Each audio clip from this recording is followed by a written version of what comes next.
Hello guys, for today's video, syempre magugulay naman tayo, wag puro pork. Dahil tong ampalaya kong binili, malapit na siyang masira, malambot na siya, kailangan na natin siyang lutuin. So, simple lang yung luto nito, gigisa ko lang siya na may kamatis, and then nilagay ko muna pala siya sa tubig na may asin dyan. Para yung pait, syempre males naman siya kahit paano. So, yun. Okay na yan. Babad muna natin siya ng konting oras. Mga 1 oras ko ata yung binabad. Di ko lang sure. And then, prepare na tayo ng kamatis. Dahil yan lang yung ihahalo ko sa ampalaya. Simple lang. Gigisahin ko lang siya, guys. Ayan.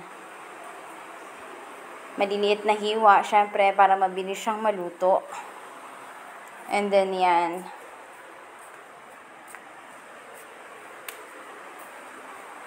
And mag-prepare na tayo ng bawang at sibuyas. Yung asawa ko, hindi siya mahilig masyado sa ampalaya. Kaya pag ako nagluluto, kailangan binababad ko talaga muna siya sa asin. Kasi sobrang pait. Di maiwasan, may mga mabibili kang sobrang pait. Tapos nito, pagkatapos natin i-prepare yung sangkap, syempre lulutuin ko na siya agad. Kasi malapit nang mag-uwian ng aking asawa. Gutom na yan pagdating niya. So, yun, syempre, gisa muna tayo ng bawang at sibuyas. Ayan. Napakasimple. At ilagay na natin yung kamatis.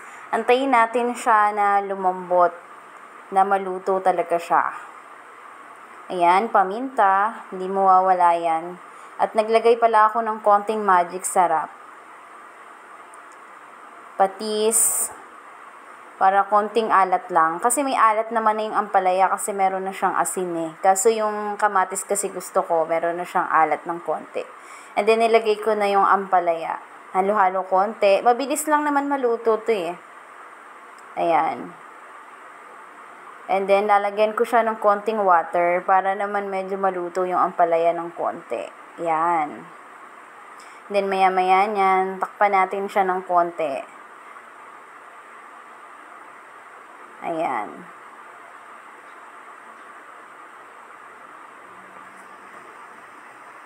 Then, ayan na. Luto na. At syempre, hindi tayo po pwede na walang partner ang ampalaya. Samahan natin siya ng masarap na tinapa.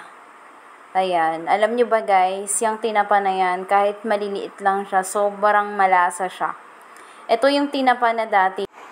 Etong tinapa na to, walang ganto sa Pampanga, wala siyang ganyan. Perfect yung lasa niyan guys, hindi siya maalat. Ayan na, syempre luto na.